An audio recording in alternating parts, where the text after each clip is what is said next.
saudaraku? Saya sangat suka cita kalau saudara punya buku tabungan, ya, deposito, ya, atau buku tabungan. Setiap hari saudara tabung ke situ, maka satu waktu buku tabungan itu akan banyak isinya. Dan saudara akan suka cita, karena itu berarti saudara kaya dengan tabungan. Adalah lebih baik kaya daripada miskin. Tetapi ada satu lagi kaya yang kekal selamanya, yaitu kalau saudara menabung, mengirim hidup saudara, harta saudara, pelayanan saudara, hati saudara, kasih saudara, ya, harapan saudara, semua untuk kerajaan sorga. Dan itulah yang kekal selama-lamanya, menjadi milik kita yang kekal selama-lamanya. Saya memberikan saudara satu pandangan lagi, ya. Kalau saya, saudaraku, dikatakan yang nampak ini tidak kekal, kemudian yang tidak nampak itulah yang kekal, saya ini gak kekal, ya. Begitu saya mati, saya akan terurai kembali menjadi tanah. Saudara tidak lihat lagi saya tidak kekal. Semua kita tidak kekal. Yang nampak ini, yang kekal roh kita, jiwa kita. Amin. Nanti kalau diberikan Tuhan tubuh yang baru, tubuh yang mulia, kembali lagi kita punya roh, tubuh dan jiwa. Tapi sementara itu bagi tubuh sekarang kita yang nampak ini gak kekal, ya, karena kita sayang saudaraku.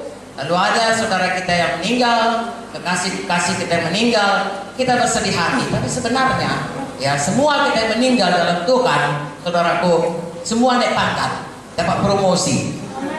Ya jelas Tuhan bilang lebih enak, lebih bagus ke surga daripada di bumi ini. Jadi, kalau kita lihat dari mata kekekalan, kita akan lihat sebenarnya orang-orang yang kita kasih itu semua naik pangkat.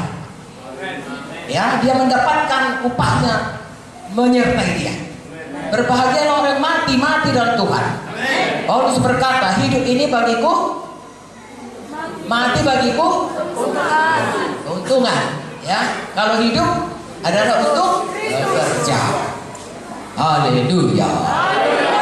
Jadi saudaraku, kembali lagi, sebenarnya saya dan saudara harus memandang hidup kita itu dari mata kekekalan.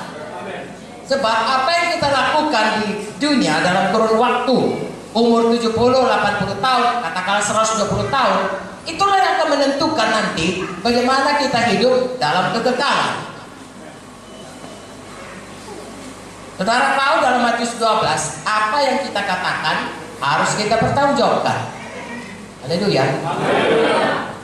Juga dikatakan saudaraku dalam buku 2 Korintus 5 ayat 10, apa yang kita lakukan harus kita tanggung jawabi. Dan jauh lebih dari itu, Tuhan melihat jauh ke dalam hati.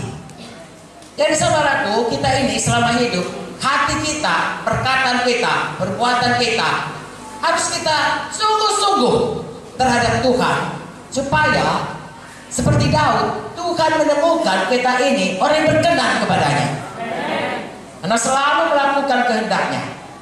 Pada ayat yang lain dikatakan Daud mengerjakan apa yang harus dikerjakannya pada generasinya. Kiranya kita menjadi seperti itu. Haleluya. Daud sangat beruntung, bukan beruntung lah, sangat diberkati Tuhan. Yesus disebut anak Daud. Ya, walaupun dia sebenarnya ada anak Yusuf kan, anak Maria. Tapi selalu dikatakan Yesus anak Daud. Ya, nah Tuhan memilih dia seorang yang berkenan kepada Tuhan. Marilah kita semua menjadi orang yang berkenan kepada Tuhan. Bagaimana berkenan kepada Tuhan? Kalau kita mengerjakan seperti Daud, apa yang disuruh Tuhan, apa yang dikehendaki Tuhan, itu yang dikerjakan.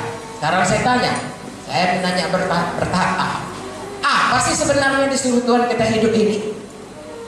Saya setuju kalau dikatakan diberkati supaya nama Tuhan dipermuliakan. Itu salah satu.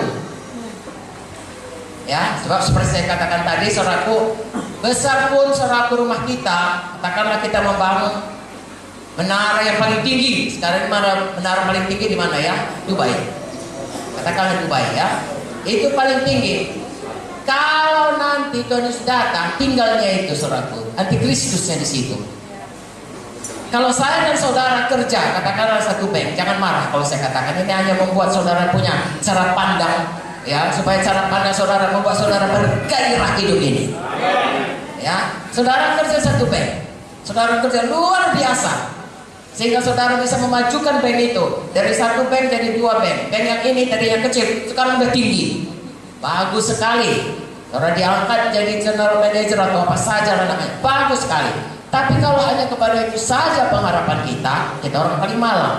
Mengapa? Karena itu akan tinggal semua, kecuali saudara transfer ke sorga untuk melakukan pekerjaan-pekerjaan kerajaan sorga. Kalau tidak, itu akan tinggal semua dan akan dipakai oleh antikristus. Nah, begitulah kira-kira. Itu sebabnya saya dan saudara harus bersungguh-sungguh hati mengenal kehendak Tuhan. Sebenarnya untuk apa kita tinggal di bumi ini? Kalau pikir-pikir saudaraku, kalau memang hanya untuk diberkati, kalau memang hanya untuk ini, untuk apa toh diberkati pun nanti tinggal juga semua.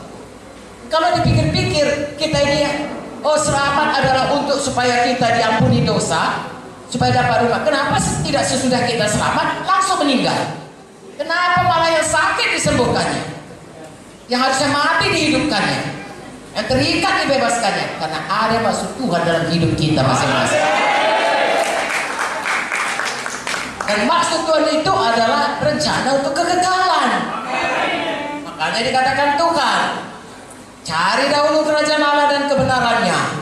Makanya dikatakan Tuhan, pikirkan perkara-perkara yang di atas. Haleluya.